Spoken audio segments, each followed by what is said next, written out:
Welcome to the video on slenderness effects, right?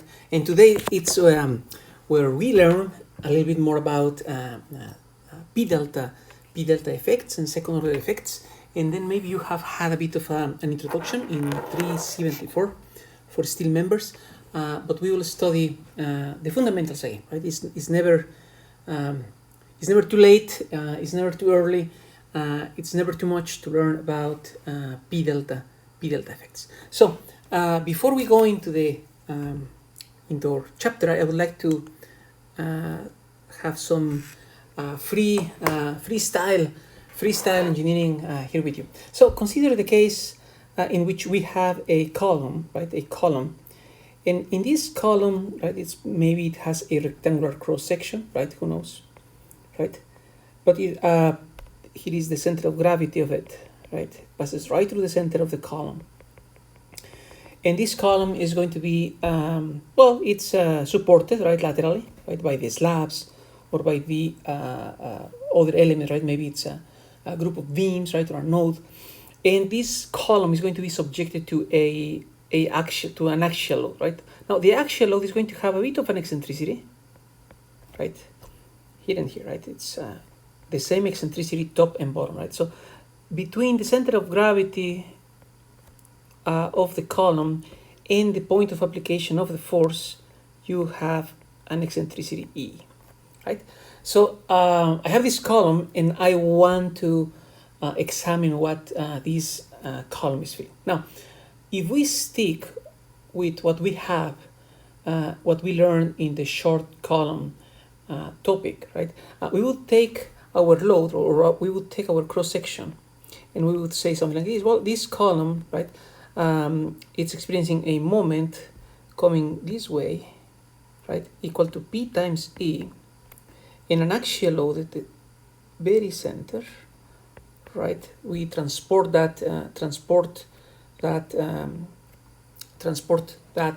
axial load back to the center of the column, and then we said, well, then I need an interaction diagram, right? So this is our moment. P times C equal to our factor moment. I would like to get to our interaction diagram in which we have MR and PR, and then this is something like this, and I would like to see if my M and P point, right, M comma P point falls inside the diagram, and if it is, right, the point is safe, and we have a safe design, right? This is what we learned to do in the short column topic. Now we're going to go a bit deeper into what this column is feeling. So I'm going to just draw, right, a few diagrams here, and I am going to show you something amazing, right? Show you something really amazing. So I'm going to start investigating what would really happen to this column under load, right? Well, if this column has a non-zero length, right? A non-zero length. So this column has a height h, for instance, right? Now it has a dimension, right? You would experience something like this. Well, I'm going to draw, right? I'm going to draw the primary,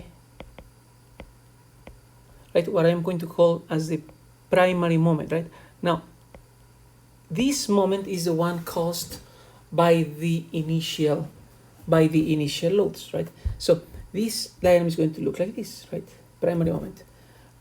Shall we do the diagrams with what about orange color? So the primary moment, right, is going to be rectangular because the moment is P times E, right? That's my primary moment. Nothing happens, right? Nothing happens, and then I find this moment in the other side, which makes me close my diagram. So P times E, that is my my primary moment, and let me call it M naught equal to P times E, right? That's my primary moment. Well, moments, right? And then if I look at this sideways, like it looks like a beam, like a simply supported beam, and now I am applying a moment to the simply supported beam. And you know that elements subjected to moments will have deflections, right? Actions cause deflection, right? Shear also causes what we call shear deformations. Axial loads will call axial deformations, right? And bending moment causes also flexural deformations, right? So in this case, you can see that there is no shear, right? There is no shear because the slope, right? The slope of this moment diagram is 0, and we learned that the shear is the derivative of the moment, right? So in this case, the slope is 0, which means that there is no shear, right? So there is not going to be any shear deformations. The axial load, right, causes axial deformations, but we are going to assume that there is not going to be, right, no axial deformations, right? Because the axial stiffness is too big, right? It's probably too big. Okay, so we have only flexural deformations, and the primary moment is going to cause, right? Is going to cause primary deflections, right? Primary deflections caused by the primary moment. Well, so in this axis, then we would have, right, something like this, right? That uniform moment will cause a deformation that looks like this, right? The exact variation, right? The exact variation is not of a lot of importance right here, right? We are going to stick only with kind of the high level explanation. Now, this is going to be our, this is the deflection, right? This is the deflection caused by the primary moment. Right? This is a deflection caused by the primary moment, and we are going to call it, right? You are going to call it, what about we call it delta naught, right? Delta naught, right? The maximum deformation, delta naught equal to, right? Let me just see, delta naught equal to, right? Delta naught equal to the moment, right? The moment, or caused by the moment, right? That it's a primary moment, right? So let me just show off a bit of my strength of materials skills, right? No, no, I'm looking up this formula, right? Now the deformation caused by uniform moment, right, is equal to this, right? P times E times the height squared divided by 8 times the stiffness, right, flexural stiffness of my column, right? Now you can derive this using slope moment theory, right, or area moment theorem, slope deflection theory, right? It's not that complex, right? It's just you're just solving that equation for that. But this is the deflection caused by the primary moment m naught, right? The primary moment m naught. Now, we would say, well, this is all we need, right? This is all we have, right? And what is the point of doing this? Well, if this beam is deflecting like that, right? Remember, you have an axial load here, right? And you know that the definition of a moment is force times deflection. Well, now I have force, right, times deformation, right? This deformation, right? And then the load acting perpendicular. So it's going to create, right, P times the deformation, right? So if you want to see it, right, I have a deformation here. So P times this deformation will cause a moment, right? Now, that it's an additional moment that I didn't take into account before, right? So I'm going to call it, this is the additional moment caused by the deflection delta naught, right? And it's going to look like this, right? The additional moment will have to have its P times deformation, right? So it will follow the deformed shape like this, right? And this moment, right? This moment, we are going to call it is delta naught, is m naught, then delta naught, then this we're going to call it m1, right? This guy is the moment caused by the axial load, right? The axial load times delta naught, right? Times delta naught.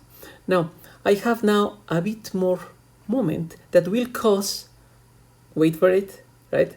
If I have additional moment, what I'm going to cause, right? Wait for it. Yes, right? Additional moment will cause additional deflection, right? Will cause additional deflection. So my additional deflection, right? I'm going to plot it here. So additional deflection caused by the moment, right? By moment m1, right? And it's going to look like this, right? So it's going to look like this. So, right, it's going to be a bit smaller, right? A bit smaller than delta naught, right? So then it's hopefully, right? I'm going to draw it like this. And this guy, right? This guy is let's call it delta 1, right? Let's call it delta 1. So we were writing this with red color. So this is delta 1 and this is the maximum point. Now, additional deflection, right? Additional deflection times, wait for it, right? Of course, additional deflection times axial load, right, will cause additional moment, right? So additional moment. Sorry, additional. So we're going to write here or draw the additional moment, right, caused by the additional moment m1, right? And I'm going to draw it in this way. So this m1, I'm going to draw it a bit smaller than the previous moment. So this we're going to call it m2, right? Is equal to p times delta 1, right? And then we could continue drawing moment and then additional moment and then additional deformation caused by the additional moment, right? And so on and so forth, right? Now, and you can see it directly from here, right? You can see it that if this infinite sum, right, infinite series is or doesn't converge, right? If it's a non-convergent sum, right, you are going to be in danger, right? Because the moments in that column are going to grow and grow and grow without a limit, and then you are going to fail your column, and then you may not even get a chance to check your interaction diagram, right? So you are starting to think, hey, gee, I hope that sum is convergent, right? So I'm going to write it here because that thought is very, very important, right? Now the hope, no, we said G, G, G, right? G, the hope, no, I sure hope, G, I sure hope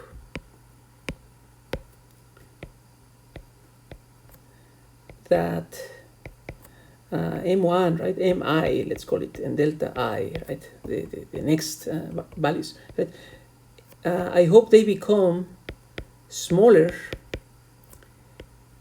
and smaller, right, as I continue with my calculations,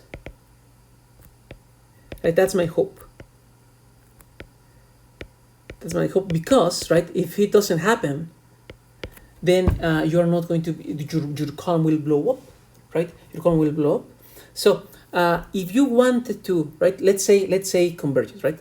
Oh, say it doesn't converge, the column, right, is said to buckle, right? To buckle, right? Suddenly it just gives way, right? And then the material is the concrete is not even crushed, right? You take a forensic look at that column, they still didn't even yield, right? Just the column just went sideways and then just collapsed, right? Now, if it converges, right, you want to go to the interaction diagram, right? You want to use, because it's the tool you know, right? You want to use your interaction diagram in the way that you learned, because it's very easy just to put your point inside the interaction diagram and check and see if it's going to work or not, right? So you need a moment, right? The actual load here, right, up top here, is not changing. What is changing is the moment, right? So you want to go to the interaction diagram with a total moment, right? So the total moment, help me out here. Right? The total moment is going to be equal to the sum of all these moments on top, right? So m naught plus m1 plus m2 plus, right? And then we are going to add everything, right? And then, if you go through this exercise, right? If you go through this exercise and then you make a few assumptions along the way, right? Such as assumptions regarding the deformed shape, like it looks like kind of a sine wave and everything, right? You are going to arrive to something similar to this, right? And this is just, looks like magic, right? You're going to arrive to something like this, right? M naught, which is a primary moment, times, right? 1 plus 0.23 P over PCR. And PCR is the Euler's buckling load, right? Euler's buckling load for that column, right? P over PCR, right? Where PCR is Euler's buckling load, right? We have a buckling problem in our hand, so it's just, it shouldn't surprise us that the convergence, how this sum is converging, right, includes a term for Euler's buckling load, right? So all in all, right, this is m naught times an amplifying factor, right? So you shouldn't be surprised to find that in the next few videos in which we'll discuss slenderness effects, all what we are going to try to do is to help you come here to the interaction diagram that you know and love, and we learned how to do in the previous videos, right? All what we are going to have, or all what we're going to focus on is to help you come to this interaction diagram, right? Right, and use it in the same way that you used it before, right? But all the point of this exercise, this series of videos, is to help you come up with the total moment, right? And then getting the primary moment is not a problem, usually, right? The whole focus of the next series of videos is how to calculate the amplifying factor, right? It's how to calculate the amplifying factor. Now you can go home and tell your parents, right, your grandmother, your grandma, your grandfather, right, your little siblings, hey, what did you learn today? Oh, I learned that all what we're going to be doing on the slenderness topic, right, is how to calculate the amplifying factor. And then they would say, amplifying factor for what, right? What are you amplifying? Well, I will be amplifying the primary moment, right, that comes with the initial applied loads. And then, right, having the amplified moment or the total moment, I can go and use my interaction diagram in the way that I know how to do and I love how to do. So no need to panic, right? No need to panic. This is what we are going to be doing. Thank you very much. See you on the next video.